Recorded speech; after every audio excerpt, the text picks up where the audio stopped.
For Qataris, this has been a long battle on many fronts. The International Court of Justice is to issue its verdict on a dispute over airspace rights. It began in June 2017 when Saudi Arabia, UAE, Bahrain and Egypt severed ties with Qatar and imposed a land, sea and air blockade. Qatar took the case to the UN, calling on the International Civil Aviation Authority to declare the blockade illegal.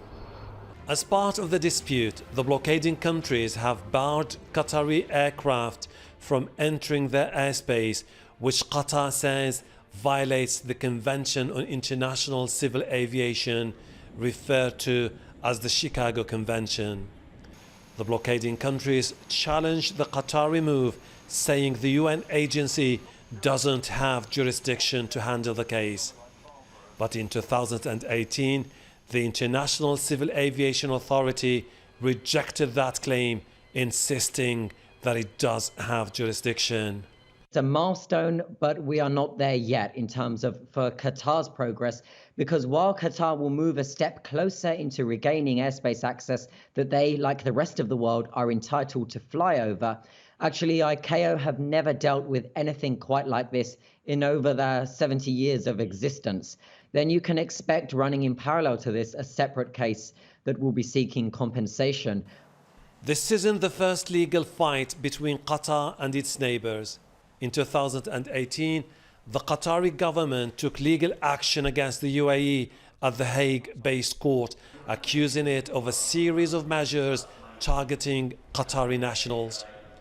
Those measures broke up families, denied Qatari students access to universities and medical facilities in the UAE. The court ordered the UAE to allow families to be reunited and Qatari students to be given the chance to complete their education in the Emirates. I think that's sort of part of the strategy that that Qatar has used, and it's a very sensible strategy to adopt. Is that you need to have a solid legal basis for saying that the blockade was unlawful, and the consequences of the blockade results in legitimate legal action being taken. International efforts to mend fences between Qatar and the blockading countries have so far failed, and the international community has long been concerned that the blockade of Qatar has undermined stability in the region.